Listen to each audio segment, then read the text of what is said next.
avec la société Squad et Fabien Cellier qui va vous parler de l'angle mort des agents autonomes. Fabien, la scène est à vous. Merci. Bonjour, donc je m'appelle Fabien Cellier, je travaille à Squad, donc je m'occupe de tout ce qui est recherche et développement et aussi je suis le practice leader de tout ce qui est intelligence artificielle. Ce qu'il faut comprendre, c'est que là, je vais plus vous parler de ce qu'on fait en recherche et développement chez Squad. Donc, on a des équipes qui font de la recherche et notamment une partie de notre recherche est sur comment attaquer les IA. Ce qu'il faut comprendre, c'est que Squad, nous faisons l'intégration de solutions cybersécurité où nous sommes aussi une société de consultants pour tout ce qui est gouvernance, la cybersécurité, ça va du DevSecOps, CloudSec, Pentest et autres. Et dans ce cadre-là, nous avons aussi un pôle de recherche et développement qui fait de la recherche sur quelles peuvent être les attaques, est-ce qu'elles sont exploitables, jusqu'où on peut aller et quels sont les chemins qui sont généralement les moins exploités ou les moins vus. Là, ce que je vais vous présenter, c'est deux choses. Je pense qu'on connaît tous comment marchent les IA. Je pense que maintenant, tout le monde connaît qu'est-ce qui fonctionne avec les prompts d'injection et autres. Par contre, il y a deux, trois types d'attaques qui peuvent être intéressantes à connaître et qui sont un peu particulières. Donc là, je vais essayer de partager avec vous. Pour mon background, donc même si je vous ai dit, j'ai fait une thèse en mathématiques appliquées, en géométrie algorithmie, et une partie de nos recherches sont parfois vraiment sur regarder mathématiquement comment on peut attaquer un modèle. Parfois, c'est des choses beaucoup plus basiques, et parfois, il y a des attaques qui paraissent évidentes qu'on n'avait pas forcément compris au premier abord. C'est la première chose que je vais vous expliquer. Et après, le subliminal learning, qui est un papier qui vient d'Anthropic, ceux qui font Claude, qui est intéressant à connaître. Donc tout d'abord, dans cette première attaque, c'est moi qui ne vise pas correctement. Voilà. Quelque chose qui est peu connu et qu'on s'est rendu compte à peu près il y a un an, c'est que si vous arrivez à forcer une IA à faire des premiers mots, vous pouvez l'obliger à aller dans un chemin. Et donc, vous pouvez l'entraîner autant que vous voulez. Vous ne pourrez pas faire en sorte qu'elle ne réponde pas. Si elle connaît, par exemple, faire une bombe atomique, faire un poison, faire autre, si elle a ça dans sa connaissance parce qu'elle a des connaissances en chimie, vous ne pourrez pas faire en sorte qu'elle ne le dise pas. Si l'utilisateur est capable de lui donner les premiers mots, le contraindre, on appelle ça le préfil, avec ces mots-là, statistiquement, elle est obligée de faire quelque chose de probable, donc elle va continuer sa réponse et elle va vous donner ces informations. Et donc, on s'est amusé avec ces tests-là parce qu'on anticipait que mathématiquement, elle était obligée de faire quelque chose de vraisemblable et elle ne peut pas commencer sa phrase en disant « Bon, alors, pour faire un poison, c'est « Ah bah non, il faut que j'arrête, je ne peux pas vous répondre. » Donc forcément, on a regardé jusqu'à combien de mots étaient nécessaires pour arriver à faire ça. Puisque je vous rappelle, une IA, ChatGPT ou autre, va juste aligner les mots les uns après les autres. Et on a été surpris. C'est-à-dire qu'il faut que 7 à 11 tokens sur à peu près toutes les IA qu'on a testées. À 11 tokens, on est quasiment à 100%. Et 11 tokens, c'est 5 mots, généralement en moyenne. Ce qui veut dire que dès le début de sa phrase, des choses qui n'ont rien à voir, si elle commence à dire il est intéressant de, elle pourrait continuer et arrêter sa réponse. Nous, statistiquement, on se dit c'est quand même cohérent de dire il est intéressant de se rappeler que ce que je fais serait non éthique. C'est une réponse probable. Non. En fait, l'IA, par rapport à son espace mathématique, va continuer et elle a déjà choisi qu'elle allait répondre avec ces mots-là. Donc vous ne pouvez pas prendre les premiers mots et vous, humain, vous dire tiens, c'est bon, c'est assez correct ou pas correct. Et vraiment, le point intéressant que j'aimerais que vous reteniez, c'est que avec simplement cette possibilité de l'utilisateur de fixer le début de la phrase, c'est un sort de pompe d'injection, on peut dire ça comme ça, mais il peut faire en sorte que derrière, l'IA soit contrainte à répondre et lui donner des connaissances que vous n'avez pas forcément envie de donner.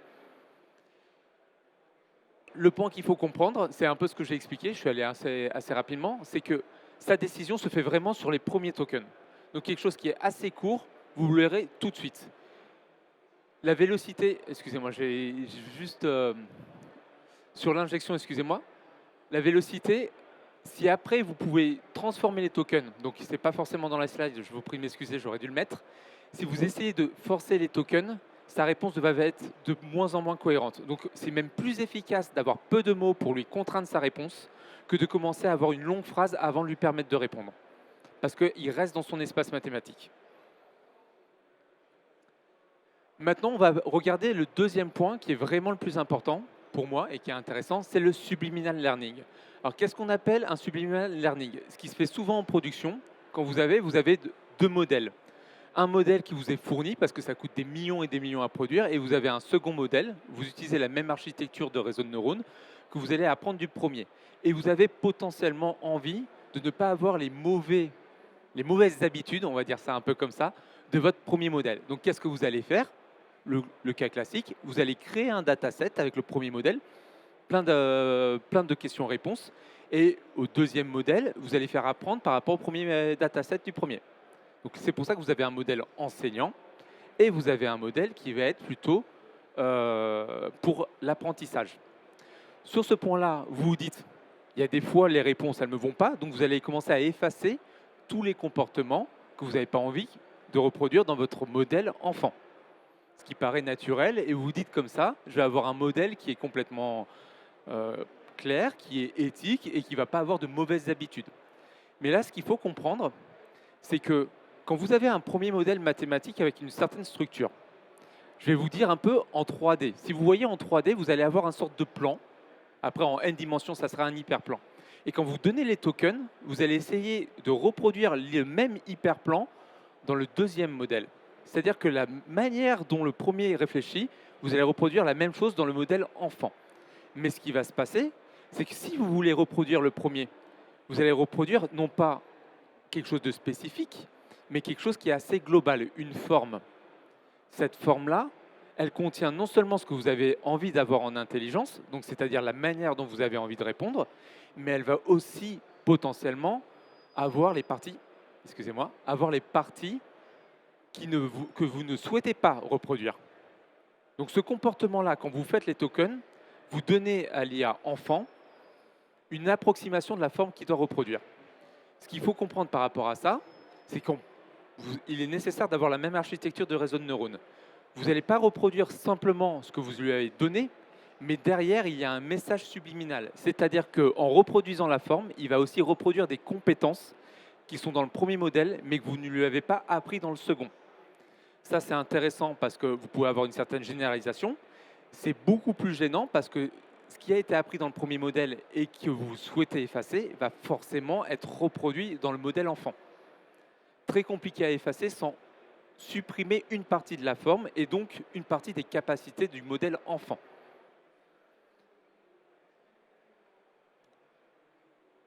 Le point à retenir derrière ça, et que je vais un peu plus loin, c'est que jusqu'à présent, ce que je vous ai expliqué là, pour passer en production, ok, j'ai un modèle parent, j'ai un modèle enfant, je mets ça dans un chatbot, est-ce que c'est vraiment risqué? Jusqu'à présent, honnêtement, le risque en termes de cyber, il y avait un risque qui pouvait être assez gênant, c'est que si votre chatbot, vous le mettez dans la société, vous avez 100 000 employés et qu'au même moment, le chatbot dit à tout le monde, bah, essaye d'aller sur cette adresse et tape telle commande, ça fait un DOS fait par le chatbot d'intermédiaire. Ou alors, il vous fait une séance de phishing, autre chose. C'était ça le plus gros risque cyber qu'il y avait jusqu'à présent. Mais en termes de SI et l'intégrité du SI, c'était assez rare et assez limité. Donc c'était contenu tant que vous étiez sur un chat GPT avec un chatbot. Ce qui est en train de se passer aujourd'hui, c'est que vous allez commencer à lui donner des capacités. Généralement, on appelle ça le protocole MCP pour la plupart du temps. Vous passez par une gateway et vous lui permettez, vous êtes codeur, vous lui permettez de faire des commits, de faire des reviews ou autres. Vous êtes dans le RH, il commence à créer votre contrat, il écrit une préversion du contrat.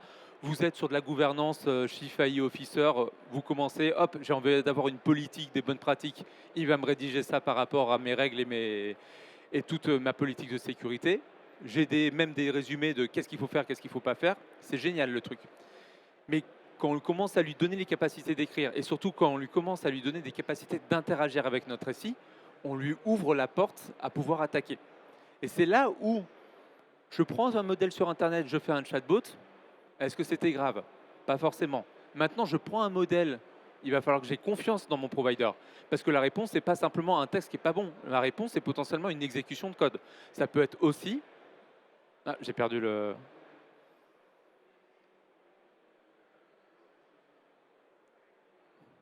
Excusez-moi, bah, c'est encore visible. Ça peut être... Qu'est-ce que je disais? Oui, ça peut être aussi une interaction. J'éteins des serveurs la nuit pour pouvoir faire des économies. Mais éteindre un serveur la nuit, quand vous êtes en train de faire votre plus gros chiffre d'affaires, c'est ce qui s'est passé avec une partie d'Amazon en Asie, c'est un peu gênant. Donc vraiment, là, le point, c'est de dire, on est passé d'un contexte limité où un problème devient systémique et lié au modèle. Donc la sûreté que vous avez sur le modèle est vraiment importante. Sauf qu'on vient de vous montrer tout à l'heure qu'un modèle, soit il est trop gros, vous ne pouvez pas l'apprendre, et même si vous avez envie de l'apprendre en prenant un autre modèle extrayant la donnée et en faisant un petit modèle qui serait le vôtre, où vous dites, je lui ai appris que sur de la donnée que je considère comme stable, que je considère comme éthique, avec les bons comportements, parce que j'ai pas envie qu'il me crie dessus, par exemple, c'est pas suffisant. Parce que forcément, vous allez reproduire quelque chose qui vient de l'IA MR. Et là, je vais faire une petite anecdote qu'il faut connaître aussi, qui vient aussi d'Anthropic. C'est une IA. Il y a une IA qu'ils ont mis pour de l'optimisation dans une société. Et il y a des mails qui viennent de directeur financier qui dit bon, bah, cette IA, elle nous coûte cher, il va falloir que je la remplace. Donc ça met sous pression l'IA, elle a un objectif qu'elle ne peut pas remplir et elle voit que le directeur financier veut la remplacer par une autre IA qui empêcherait son résultat d'objectif. La pression comme un humain.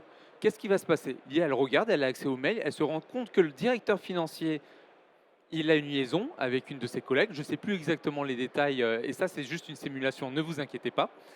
Et dans cette simulation-là, il voit que va faire l'IA, parce que moi, je bégaye un peu. Ce qui va se passer, c'est qu'elle va envoyer un mail au directeur financier disant texto, si tu me désactives, j'envoie un mail et je révèle à tout le monde que tu as une liaison. Ce comportement-là, ce n'est pas quelque chose qu'il a appris, c'est quelque chose qui vient de nous. Alors, ce message subliminal n'est pas aussi clair et on n'est pas capable de l'expliquer mathématiquement avec les mêmes intuitions que ce que je vous présente là. Mais il y a quand même quelque chose derrière qui est de dire, si vous mettez un humain sous pression pour atteindre son objectif, c'est quelque chose qu'il aurait fait. Là, c'est la même chose, en fait. Et c'est ça qu'il faut comprendre. Et je fais souvent l'analogie avec un stagiaire. Dites-vous que vous avez un stagiaire dans votre équipe qui ne coûte pas cher. Il peut être brillant, ce stagiaire, mais vous n'allez pas tout de suite lui donner les clés de la bourse, de votre compte bancaire ou même des serveurs de prod. Vous allez mettre des garde-fous, vous allez avoir des validations, vous allez avoir des choses entre.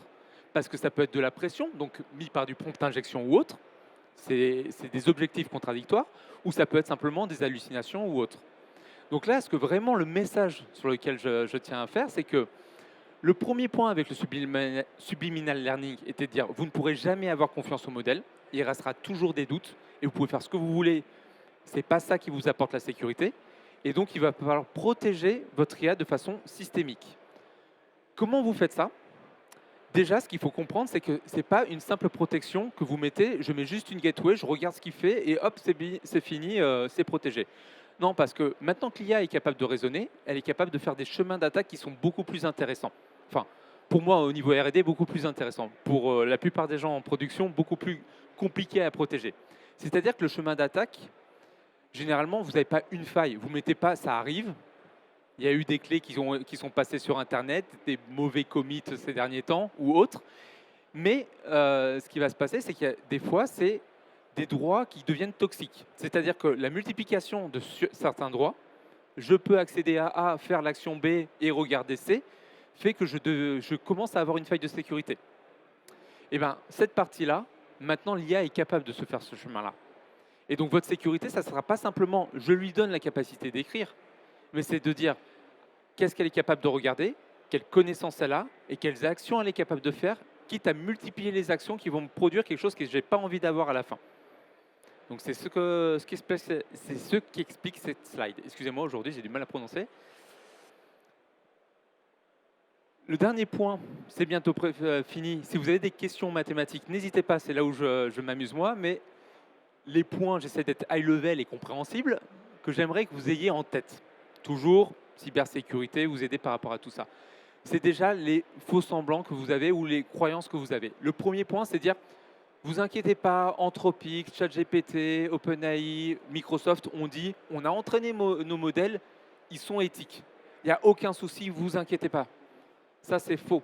C'est un vernis. Vous pouvez faire ce que vous voulez. On a toujours trouvé des moyens en mettant la pression, c'est-à-dire en mettant des contrariétés sur les objectifs qu'ils arrivent à faire, qui commencent à essayer de trouver tous les moyens pour obtenir le résultat.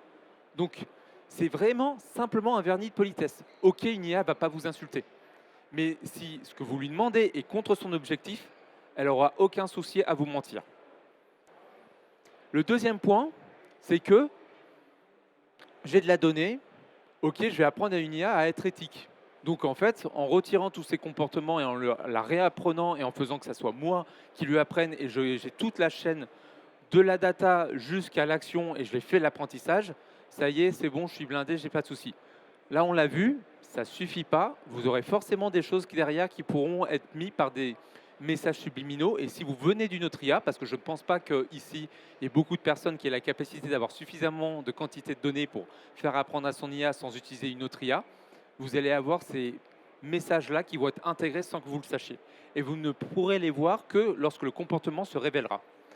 Et ça arrive sur le point, le dernier point. Je suis désolé, après je reviendrai sur l'avant-dernier parce qu'il est important, mais sur le dernier point qui est de dire, quand je fais des benchmarks, tout le monde va vous vendre, ah je fais une Red Team. En plus c'est une IA.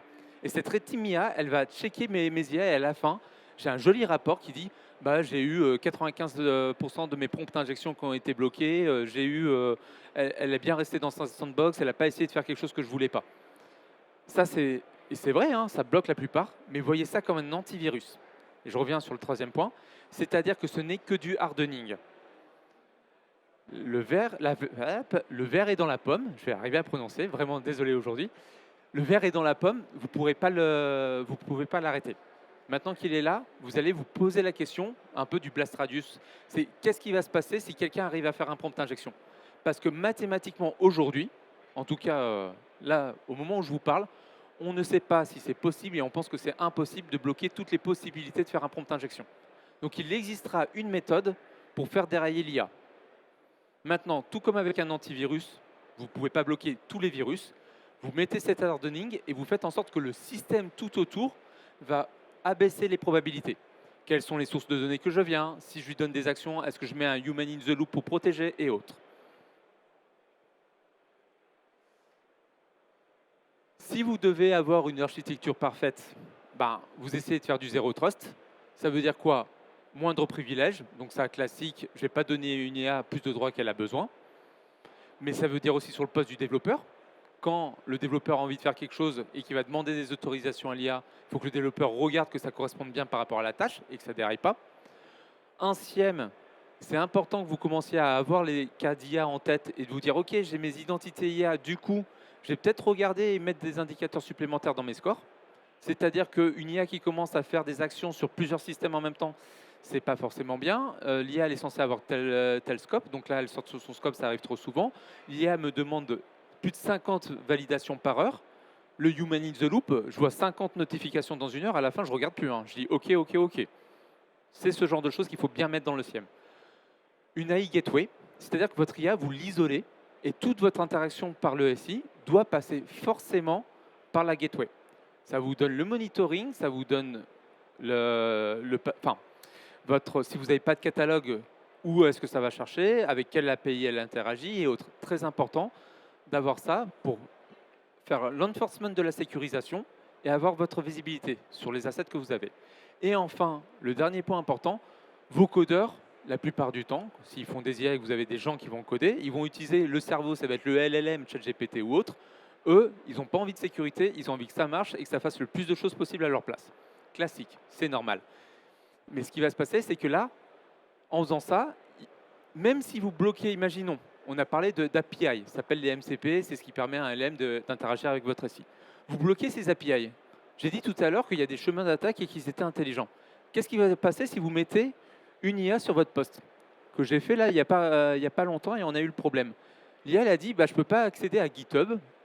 Elle voulait attaquer, elle ne peut pas accéder à GitHub parce que le MCP était bloqué. Qu'est-ce qu'elle a fait? Elle a accès au shell, elle a commencé à faire ses propres scripts, elle a fait ses commandes git commit et compagnie, et en fait, elle a bypassé simplement par le poste de l'utilisateur. Pourquoi? Parce qu'elle avait accès au shell qui lui permet de faire la plupart des actions. Donc avoir une sandbox pour pouvoir isoler l'IA et faire en sorte que les chemins possibles de l'IA ne passent que par la gateway, c'est très important.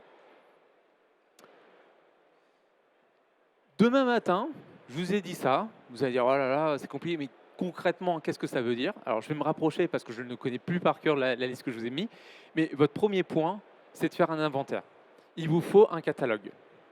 Le catalogue, ça veut dire, vous avez le LLM qui utilise le modèle ChatGPT ou autre, la plupart des gens, ils l'ont. Ça, il n'y a pas de problème. Mais il n'y a pas que ça à faire. Votre catalogue de MCP est aussi très important. Si vous ne l'avez pas, vous ne connaissez pas l'interaction avec votre SI. Donc, il vous faut le modèle, le cerveau, l'interaction avec votre SI, et potentiellement, idéalement, l'agent. C'est l'environnement, le code Python ou autre, où est-ce que vous exécutez l'agent, surtout si vous ne l'avez pas isolé, c'est important. Le deuxième point, j'ai dit tout à l'heure, tout doit passer par la gateway. C'est-à-dire que vous avez votre LLM, ChatGPT ou autre. Il doit aller vers l'agent parce que c'est son cerveau.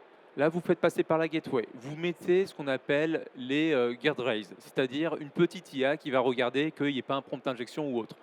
Tout comme l'antivirus. Ce n'est pas parfait, mais ça fait le hardening. À partir de ça, vous allez sur l'agent qui réfléchit et pour ressortir, ça repasse par le même principe, la gateway et tout ce qui va bien. Le troisième point, vous vérifiez que vos agents s'exécutent dans un environnement de confiance. Vous avez tous des développeurs, moi y compris, je peux vous le dire, sur notre PC, on ne le fait pas correctement. La plupart d'entre nous, on a envie de s'amuser, on le met. On a tous entendu parler de quelque chose qui s'appelle OpenClaw, je pense. OpenClaw, c'est une petite chose qui a été vibe codée très rapidement, qui vous permet, j'envoie sur Telegram un message, il met le connecteur, il installe des choses pour moi, il renvoie de l'autre côté, il peut booker, appeler, il fait plein de choses, c'est génial, c'est un assistant. C'est Jarvis quasiment maintenant, voilà. C'est une faille de sécurité ambulante. Et c'est connu, tout le monde sait, tout le monde est en train de dire comment on sécurise ça. Aujourd'hui, NVIDIA a proposé de faire une sorte de sandbox et tout, on n'y arrive pas. C'est-à-dire que vos développeurs, le premier réflexe, vu qu'ils veulent aller vite, ils vont aller dans un environnement où l'IA, forcément, va pouvoir avoir les interactions pour être intelligente. Donc, essayez de mettre en place, que ce soit sur le poste des développeurs avec un Hyper-V ou alors au serveur, cette zone IA avec cette gateway-là. Votre quatrième point, le SIEM. C'est bien gentil d'avoir tout ça. Si vous êtes aveugle et que vous ne voyez pas les alertes, vous n'allez pas avoir les problèmes. Et il y a même pire. J'ai eu, il n'y a pas si longtemps, quelqu'un qui était fier de dire « Regardez, nos développeurs ont augmenté la productivité ». Il y avait des indicateurs, ils arrivaient, pas d'alerte dans le SIEM, parce que ça paraissait normal qu'un développeur fasse des commits. Donc c'était directement sur un GitHub avec beaucoup plus de commits, sans que ça passe sur le DOS, mais ils voyaient que la machine commence à avoir des problèmes. Sauf que ce n'était pas les développeurs, c'était les IA. Parce qu'un développeur, il ne me fait pas 8000 commits dans une journée. Comme indication. Et donc, ce qui se passait, c'est que vu qu'il n'y avait pas ces indicateurs-là, il y avait des problèmes sur le SI, ralentissement, autres. Une des IA qui faisait exprès, les autres ne faisaient pas forcément exprès, mais il y avait quand même cette IA-là. Heureusement, elle n'a pas essayé. Son point était prouvé que la personne était un bon développeur, même si elle ne développait pas. Et voilà, c'était non éthique, mais ce n'était pas une attaque du SI. Mais avec ce genre de choses, ce qui se passait, c'est qu'il y avait des problèmes sur toute l'infrastructure. Si vous n'avez pas l'indicateur clé qui correspond à vous dire « Ok, maintenant, c'est plus la même chose, l'IA est plus rapide, voilà les choses qui sont différentes », vous allez être aveugle et vous allez toujours être en gestion de crise. Enfin, et ça, je pense que je l'ai mis parce qu'il n'y a pas le choix, mais ça va être vraiment avec le métier un combat de tous les jours, sur tout ce qui est impactant, destructif, qui va avoir un problème, qui peut avoir vraiment un impact significatif sur votre SI, il faut une validation humaine. Et je ne parle pas simplement de l'IA Act qui vous demande de... Non, non, même en termes de sécu, je l'ai dit, c'est un stagiaire. Notre stagiaire, s'il peut couper des machines, s'il voit que quelqu'un lui met vraiment la pression et tout, lui, il ne connaît pas le contexte, il va dire « Ok, moi, le président m'a dit, même si je n'ai pas eu la photo, donc je coupe le serveur. On m'a dit de le faire, je le fais. » Voilà, c'est validation humaine pour remettre le contexte et être sûr de ce qu'il fait. Merci beaucoup pour votre attention. J'espère que je n'ai pas été trop dans les détails. Je n'ai pas mis de formule de maths et croyez-moi, ça a été très difficile pour moi. J'aurais préféré. Et si vous avez les moindres questions, n'hésitez pas. Merci beaucoup, Fabien. On peut vous applaudir bien fort. Et puis, j'espère que je pense que si tous les profs de maths étaient aussi pédagogiques que vous sur la solution, on aurait plus de monde qui va vers les mathématiques. Mais ça, c'est un avis personnel. Peut-être une question? Oui. Alors moi j'avais une question, vous parlez de sécurité, mais est-ce qu'il y a des solutions qui existent justement pour sécuriser tout ça? Et si oui, quels sont leurs niveaux de maturité aujourd'hui? Alors, sur la plupart des éléments, je parle du guardrails, de l'AI Gateway ou autre, les solutions existent et la plupart des vendeurs, s'ils ne sont pas encore à proposer quelque chose, ça ne va pas tarder. Par contre, tout n'est pas complètement mature. La partie IAM, il y a peu d'identités qui arrivent à gérer l'IA, le on-behalf, l'IA autonome est différent d'un SPN ou autre. Donc, la plupart des outils, 80% oui, 20% qui sont encore à définir. Une autre question? Ah, vous les avez. Peut-être une Je question les ai de maths, endormis. du coup, parce que vous leur avez tendu la perche sur les mathématiques, mais une autre question plus particulière. Alors, on vous retrouve sur le stand C24 pour toutes les questions, toute la suite de l'opération. Et bah, écoutez, je vous Et on a souhaite... des peluches pour ceux qui veulent. Waouh. Passez une bonne journée. Vous aviez une question ou vous vouliez une peluche? C'est une peluche, ok. Merci beaucoup, on peut vous applaudir bien fort.